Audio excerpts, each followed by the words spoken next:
अगर ईरान और अरबों की तबाही हुई है तो इसराइल तो खंडर बन चुका है। इसराइल की आवाम एक ऐसी बीमारी का शिकार हो गए हैं जिसका अब कोई हल भी नहीं है, कोई इलाज भी नहीं है। और वो बीमारी क्या है नाज़रीन?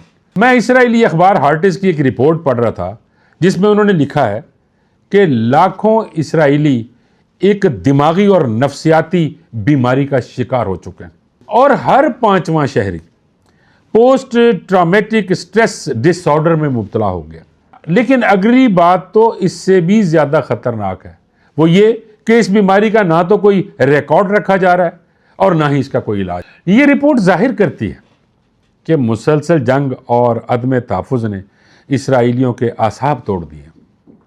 फ़ौजी महाज पर लड़ाई के साथ साथ इसराइल को अब एक नफ्सियाती महाज पर भी लड़ना पड़ गया। और ये ऐसा है नाज़रीन कि ये किसी भी मुआशरे की जड़ों को खोखला बना देता।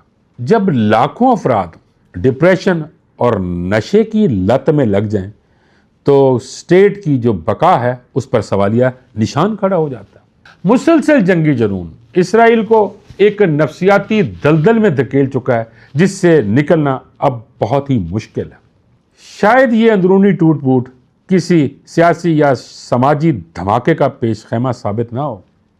नाज़रीन, आखिर में ये ज़रूर कहता चलूँ कि जो लोग दूसरों के लिए तबाही का सामान पैदा करते हैं, तबाही लौट कर उन्हीं की तरफ चल पड़ती है।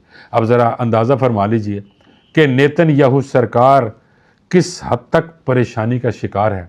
उनके शहरी किस हद तक खौफ से कांप रहे हैं और ऐसी ऐसी बीमारियों का शिकार हो रहे हैं कि जिनका कोई ना इलाज है और ना ही सरकारी तौर पर किसी को बताया जा रहा है। नेतन्याहू सरकार बहुत ज़्यादा सख्ती कर रही है अपने सहाफ़ियों पर कि कोई भी खबर बाहर नहीं जानी चाहिए।